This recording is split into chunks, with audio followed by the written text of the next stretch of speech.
Heyo, what's good, everyone? It is your boy coming back at it again with another video. Oh yeah. So today I'm talking about physics of the future, baby. Physics of the future by one of my favorite authors and theoretical physicists, Michio Kaku. So if you want to know what the future would look like in both the technological and societal structure, stick until the end. And before I start, don't forget to smash that like button for the YouTube algorithm. So let's get into it. So, how do we predict the future, you ask? We can do this by analyzing current trends. And an example of this would be meteorologists, right? So meteorologists can forecast the weather using today's particular weather patterns. And the same can be done with technology. So there's a law called Moore's Law, right? And Moore's Law pretty much states how technology grows in an exponential rate.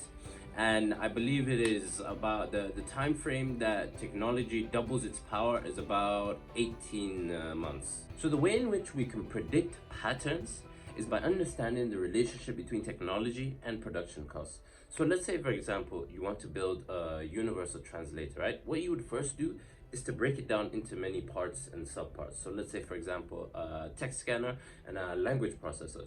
So what you would then use Moore's Law to see when each part will be ready and when full integration and assimilation will be possible. And then after that, you will be able to know when the product will be ready for the marketplace. So the success of future tech can be best understood by the social hierarchy, if you will, right?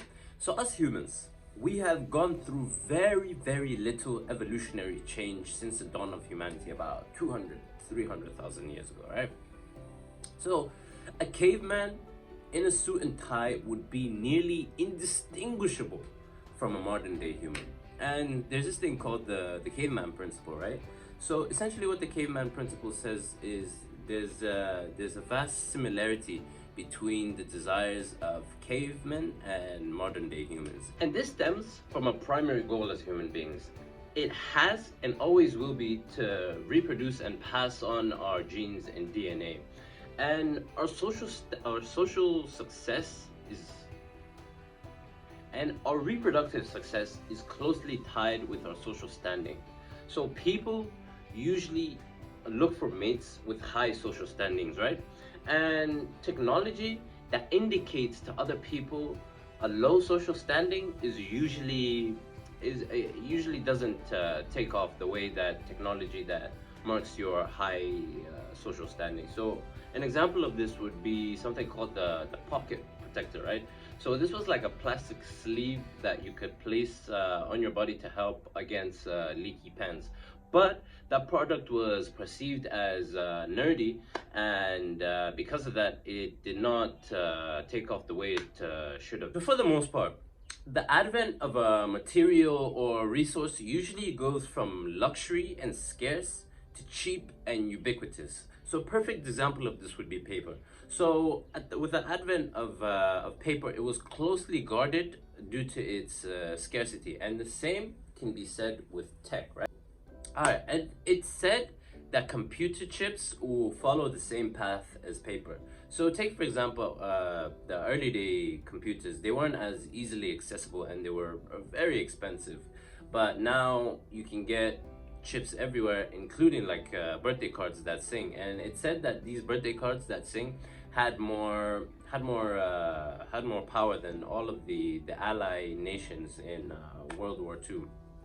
And as you can see the trajectory of computer chips, it's said that at some point we'll even have these things called smart wallpaper that will be able to adjust the temperature in a room with more and more people coming. Advances in gene therapy and stem cell research has the potential now to increase our lifespans.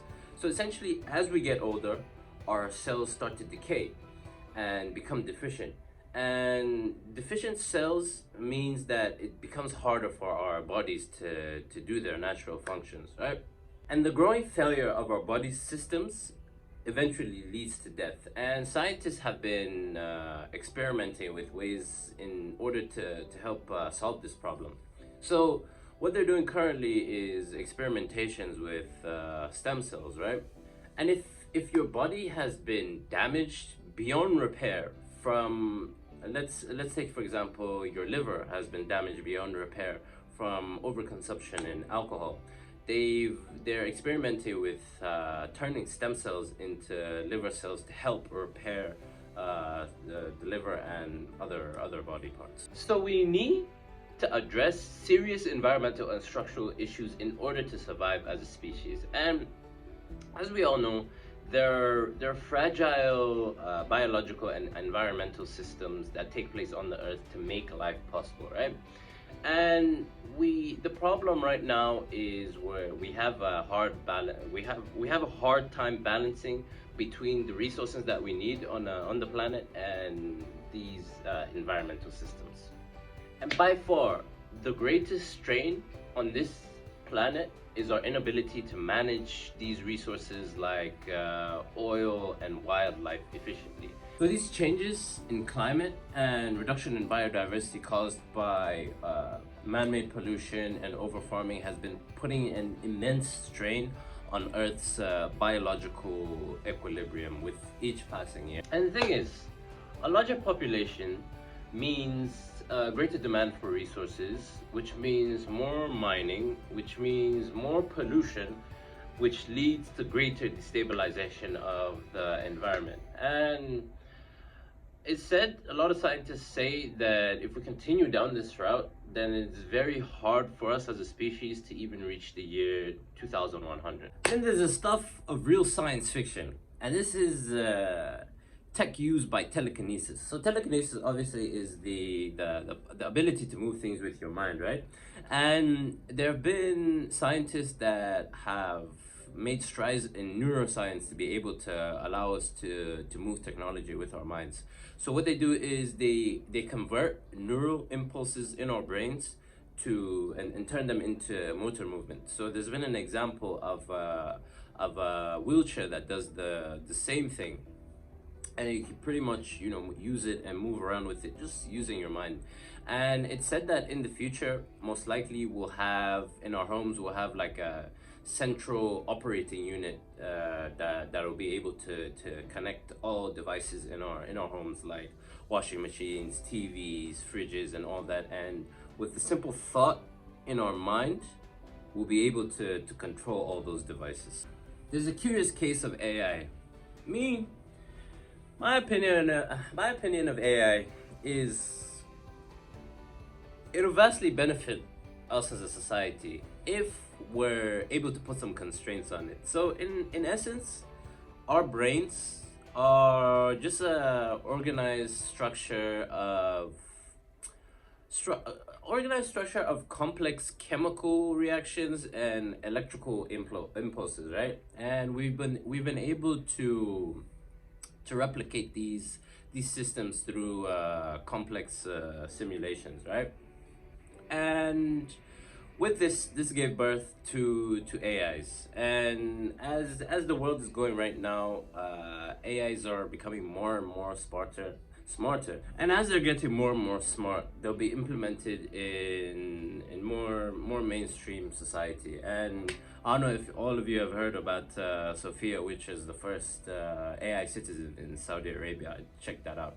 So it is highly likely that these AIs will assimilate more into culture and mainstream society, as I said. With the constant growth of technology, the lines between the digital world and the physical world will be highly blurred.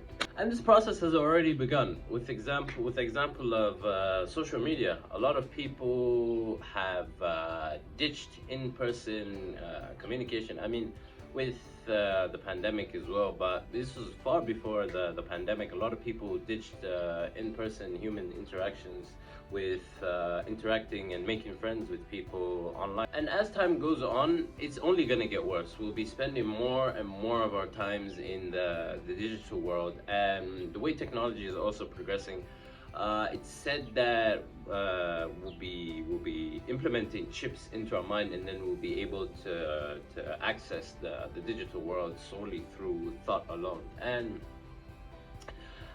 the next stage of that would be to eventually transfer our consciousness up into the cloud or in a digital manner. And that is it, everyone. If you made it this far, appreciate your time. If you got any value, make sure to hit that like button, subscribe, and hit that notification bell. And until next time, I'm out.